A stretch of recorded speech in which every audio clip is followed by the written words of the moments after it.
Buenas tardes a todos y todas, bienvenidos a esta presentación del libro. Nada, solamente yo dar paso a Pili, concejala de Cultura del Ayuntamiento de Peralta, y bueno, y al autor. Pili comenzará a hacer una pequeña presentación de lo que es el libro, y después ya dejamos a Carmelo, que sí que os va a hablar un poco más detenidamente sobre la obra, y cuando termine, pues preguntas o cualquier cosa que queráis hacer, pues él está dispuesto aquí para responder, y sobre todo, que tiene un montón de libros aquí que quiere vender, que no es para él el dinero, que lo va a donar, y bueno, pues sin más, le doy el paso a Pili y comenzamos. Bueno, pues bienvenidos a la presentación del libro ganador del certamen literario 2024, La Villa de Peralta de Navarra, de Carmelo González Velasco. Antes de nada, es preciso hacer una breve reseña del autor, que aunque nace en Azagra, tiene su vinculación total en Peralta, lugar donde vivió hasta toda su niñez. Así, ¿no? Tras pasar por el Seminario Conciliar de Pamplona, deriva sus estudios en la licenciatura de Filosofía, en Zaragoza, y posteriormente se licencia en Filosofía y Letras por la Universidad de Valencia. Y es en Valencia donde se afinca profesionalmente y donde dedica más de 40 años de su vida a la docencia. La Villa de Peralta de Navarra, tenemos entre manos un libro que es de una obra de trabajo singular, monumental, diríamos. Casi un manual de la historia de Peralta, que abarca desde la prehistoria hasta el siglo XX. Un repaso extraordinariamente documentado del devenir de esta Villa de Peralta. Donde cabe desde el extracto de un legajo histórico hasta un capítulo con un compendio de los motos de este pueblo. Sin duda alguna, una obra llena de interés y que seguro enseñará a quien la lea la importancia histórica de nuestro pueblo. ¿Y por qué este libro? Es una pregunta que seguro nos hacemos todos, y para eso lo va a responder aquí su autor, Carmelo González Velasco, a quien doy paso. Muchas gracias, Carmelo. Pues buenas tardes, amigas y amigos peralteses y público en general. Digo buenas tardes porque realmente lo son. He salido de Valencia esta mañana lloviendo, que hacía no sé cuántos meses que no veíamos el agua. Toda la serranía de Teruel en seco, y al llegar otra vez a Navarra, agua, y en Peralta no digamos. O sea que buenas tardes por eso. Es para mí un honor y una satisfacción estar en Peralta presentando mi libro La Villa de Peralta de Navarra, fuentes para su historia, tradiciones y leyendas. Voy a contar, como ha dicho la concejala, cómo surgió en mí la idea de escribirlo. Inicié su redacción tras la lectura en 1985, ya han pasado 40 años, de una deliciosa obrita escrita en valenciano titulada Els culs de seda, los gusanos de seda, escrita por Joan Francesc Mira, que es un antropólogo y novelista valenciano con quien tuve el gusto de conocer, y me pareció factible, incluso gratificante, escribir algo también parecido, y entonces puse a funcionar mi memoria evocando mis años infantiles en Peralta desde 1946 a 1955. Son los años que yo viví aquí, toda mi vida. Cuando alguien me pregunta ¿de dónde eres?, yo siempre digo que soy de Peralta, pero antes mira a ver si alguno de Azagra no se vaya a enfadar.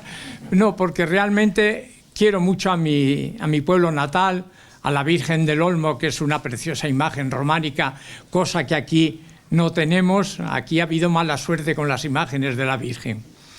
Bueno, además de mis recuerdos, busqué enseguida datos e indagué hechos históricos que desconocía. Visité todos los lugares que cito en el libro, tanto de Peralta como de los alrededores, y consulté cuántos archivos y bibliotecas estuvieron a mi alcance, como se puede comprobar en las notas numerosas que aparecen en cada capítulo del libro. Y también hablé con muchas personas de Peralta de entonces. Y al comprobar, después de buscar todos estos datos, que Peralta carecía de una historia publicada, abandoné mi proyecto inicial, que era sencillo y breve, contar algo de mi niñez, para escribir algo más extenso en dos partes. La primera, basada en los datos geográficos e históricos antiguos, y la segunda, que cuenta el acontecer de mi infancia y que es mucho más, cuenta acontecimientos mucho más vivenciales de aquella época y de las personas a las que yo traté y conocí. 10 años estuve investigando en los archivos de Pamplona y de Peralta y otros 10 años dejé dormir la escritura. E intentando que su lectura resulte fácil e incluso amena, sin desmerecer el rigor científico que requieren estas obras históricas. En mi contra han actuado siempre la distancia, los cientos de kilómetros que hay a Valencia, lejos de las fuentes documentales que he empleado y de la bibliografía que necesitaba. No obstante, mientras ha vivido mi familia, la familia de mi madre, en Peralta y sobre todo en Pamplona, pues en vacaciones acudía a verles, a estar con ellos y aprovechaba para ir al archivo de la entonces Diputación, ¿no? La Cámara de Coctos. Y además, cuando yo escribí este libro no existía Internet, que ahora está todo en Internet, están todos los archivos y todas las cosas. Parecerá a algunos que a pesar de la extensión de este libro, pues pueda resultar incompleta, pero el cariño con el que está escrito y la distancia que nos separa, pues justifican mi disculpa, ¿no? A lo largo de estos años he recibido información de nativos de Peralta o de que vivieron aquí, gente que no era de Peralta, pero que aquí vivían, y yo les preguntaba. En el prólogo quedan consignados todos estos nombres, la mayoría de ellos me leen ya desde la otra vida, y a todos agradecí en su momento de corazón su desinteresada ayuda, que fue mucha.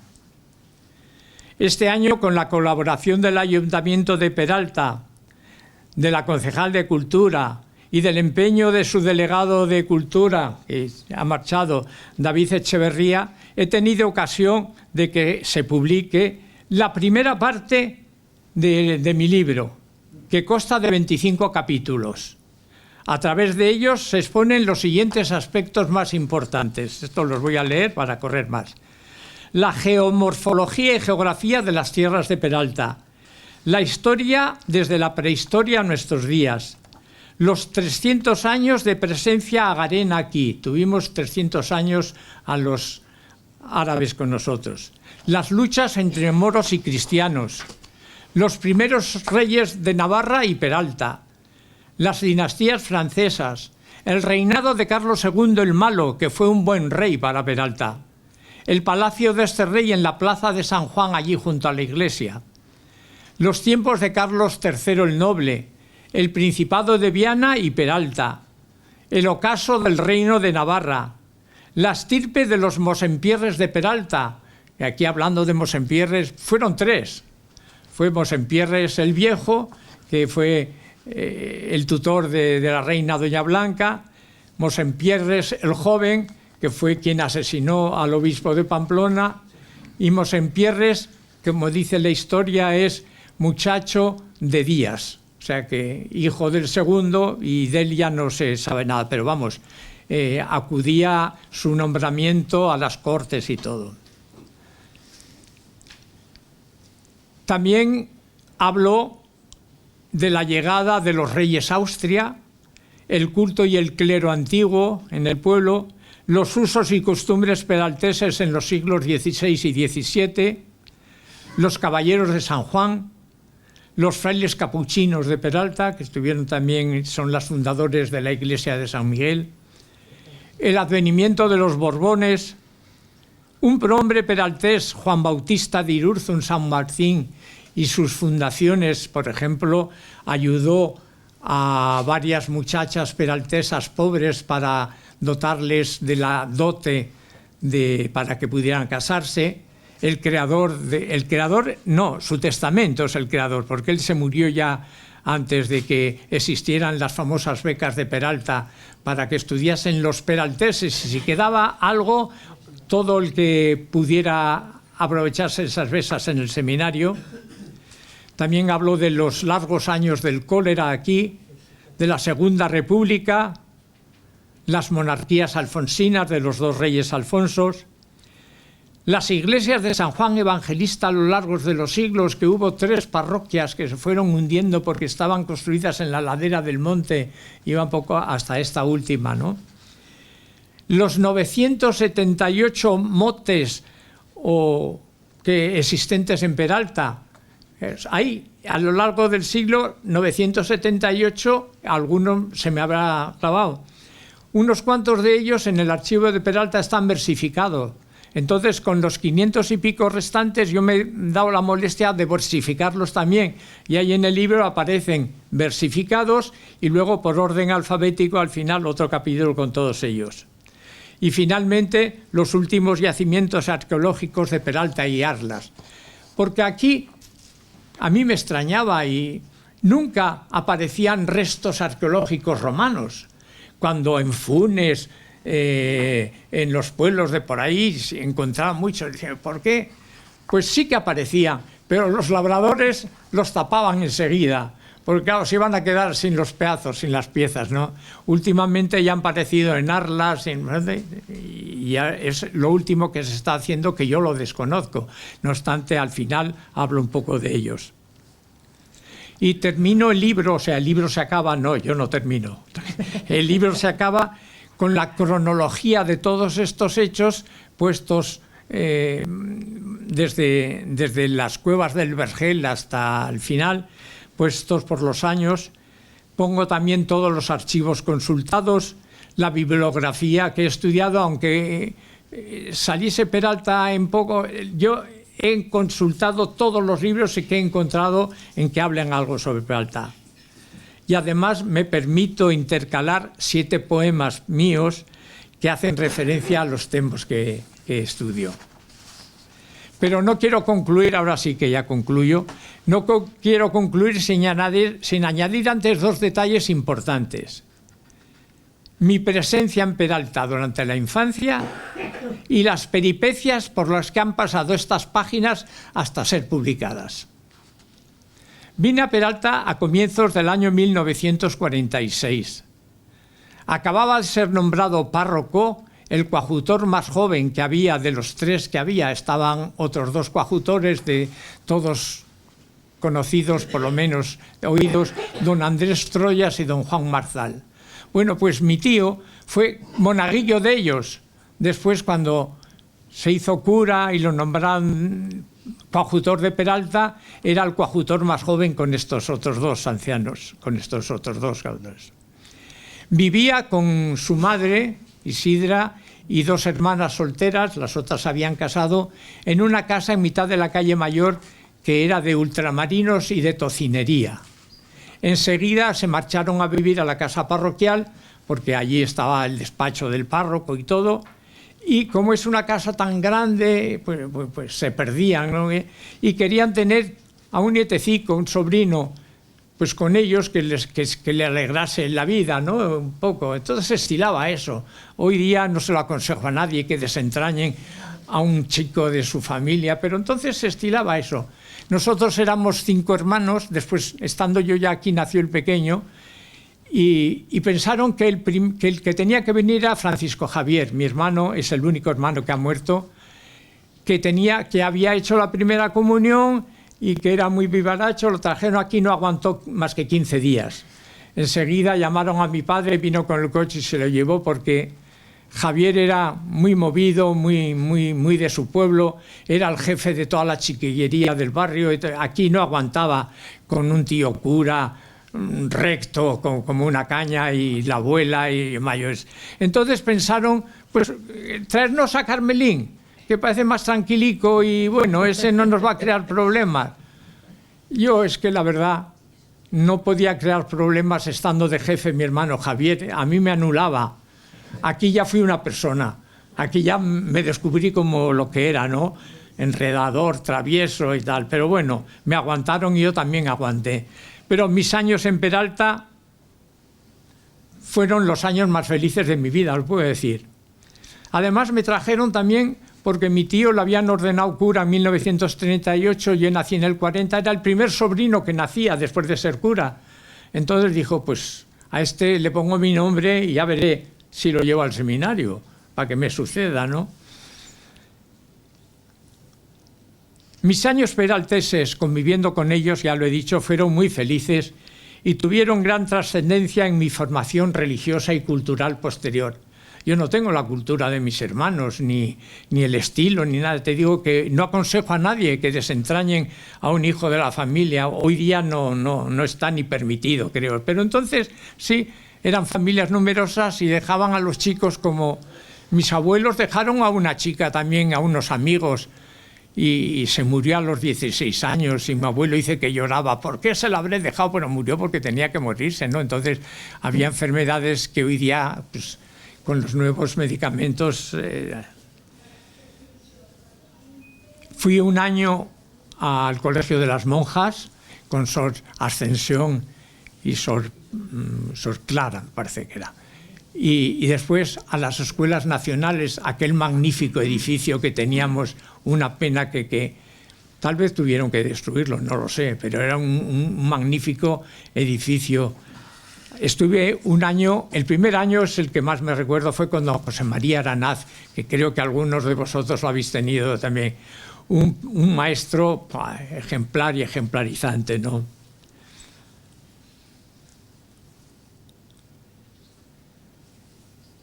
Ya he dicho que a los 11 años me llevaron al seminario de Pamplona. Ni consultaron a mis padres ni me consultaron a mí, era lo que había que hacer y me llevaron. Además existían las becas que he dicho antes, pero yo como no era de Peralta no tenía derecho a beca porque eran preferidos los peralteses, ¿no? Y por entonces ese año ingresó también en el seminario uno de un pueblo de la Ribera que era nacido en Peralta pero no vivía en Peralta. Y yo no era nacido en Peralta, pero vivía en Peralta. Entonces se reunió la Junta Rectora y optaron por dividir la beca. 1.500 pesetas para todo el año me dieron a mí, porque las becas eran de 3.000 pesetas. Con 3.000 pesetas se pagaba todo. Y 1.500 pesetas para mi compañero. O sea que yo he disfrutado también de las becas de Irurzu. A los 18 años dejé el seminario y me integré con mis padres y hermanos, que vivían ya en Zaragoza. Estudié magisterio en Zaragoza y filosofía y letras en Valencia. Yo quería estudiar o románicas o pedagogía y escribí a Madrid para que me trasladasen el expediente a Madrid o Barcelona, que es donde se estudiaban estas cosas. Igual me daba una carrera que otra de la especialidad de filosofía y letras. Y me dijeron que ni a Madrid ni a Barcelona, que estaba todo copado, que me mandaban a Valencia, que hacía 2 años que se había inaugurado la sección de pedagogía. Bueno, pues a Valencia, que me fui con 500 pesetas, a ver si... Y allí me quedé. Enseguida tuve clases en un colegio que me contrataron, como era maestro, me contrataron para dar clase a los chavales de primero de bachiller, que entonces empezaba a los 11 años el bachiller. Y daba clase por la mañana y por la tarde iba a la facultad, hasta que me licencié en Filosofía y Letras. Y en Valencia he ejercido la docencia hasta que me jubilé, ya hace unos años. Y desde entonces me he dedicado a escribir sobre temas navarros y valencianos, que tanto quiero a Navarra como a Valencia porque ha sido mi segunda patria y estoy muy bien, el clima es estupendo, mis hijos son valencianos, mi mujer no, que es de Teruel. Entregué una copia de los 2 libros que tengo escritos al Ayuntamiento de Peralta, no especifico más, no recibí contestación, ni acuse de recibo ni nada. Bueno. Y otra copia la entregué en la parroquia, entonces era párroco don Javier Leoz, que a los 3 o 4 días de entregársela me llamó por teléfono y me dijo: Carmelo, llevo 3 noches sin dormir por tu culpa. Yo me asusté, digo, pero ¿qué dice? Estoy leyéndote y no lo puedo dejar, me he enganchado, no lo puedo dejar. Bueno, cuando se fue a Pamplona, párroco de San Lorenzo, dejó la copia encima de la mesa y tuvo ocasión de leerla José María Osés Perfecto, que hay por ahí un trozo de él, amante, muy amante de las cosas de Peralta, le gustó y la presentó en el ayuntamiento para intentar publicarla. Esto en convivencia con otro peraltés que también anda por ahí, que ha venido hasta Zaragoza a buscarme, Javier Luque Ojeda. Los dos han manejado estratégicamente los hilos necesarios con dedicación y perseverancia hasta conseguir que se editase esta primera parte. Los dos, pues, son los responsables indiscutibles de que ahora tengáis a vuestra disposición este libro. Un aplauso para ellos.